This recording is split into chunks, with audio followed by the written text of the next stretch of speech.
Now, the rest of the story. When the century past was still young, there was a British comedy troupe known as Fred Carnot's Comedians. It was not unlike today's Second City, from which many successful comic soloists have risen. At any rate, Fred Carnot was among Britain's most celebrated comedy producers. For a novice to be accepted into his company was an honor, and one such novice was Arthur Jefferson. Now, Arthur had been with Carnot's Comedians for only 2 months. The troupe was due to open in London the following Monday, and for the occasion, producer Fred had put together a new show entitled Jimmy the Fearless. Obviously, Carnot liked the material, and everyone in the company seemed to agree, but during the week of rehearsal, the star, Carnot's #1 comedian, seemed curiously subdued.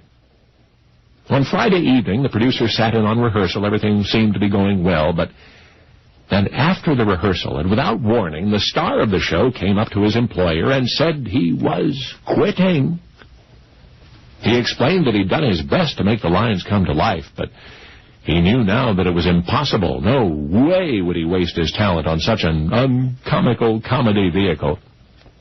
But what about the new boy in the company, Arthur Jefferson? If someone had to die in the role, it might as well be he. Well, producer Fred had his back against the wall now. In 2 days, one way or another, the show would open, and this was not some pub in Glasgow. It was a theater in London, the big time. And whoever accepted the lead role in the show, now with so little time to rehearse, would have to be either foolish or brilliant or both. Well, newcomer Arthur Jefferson accepted the challenge. He rehearsed all day Saturday and all day Monday. If he were a hit in London, he'd be on his way, but if he bombed, it would mean small potatoes vaudeville for the rest of his life, probably. Monday night, when the curtain went up, the troupe's top man, the comic who had declined the lead in the show, was sitting out there in the front row. So he was there, watching, as mild-mannered Arthur was transformed into a comic lion. Yes, the show was a smash, and Arthur an even bigger one. And each night during that first week the show ran, that comedian who had abandoned the starring role sat there in the front row watching.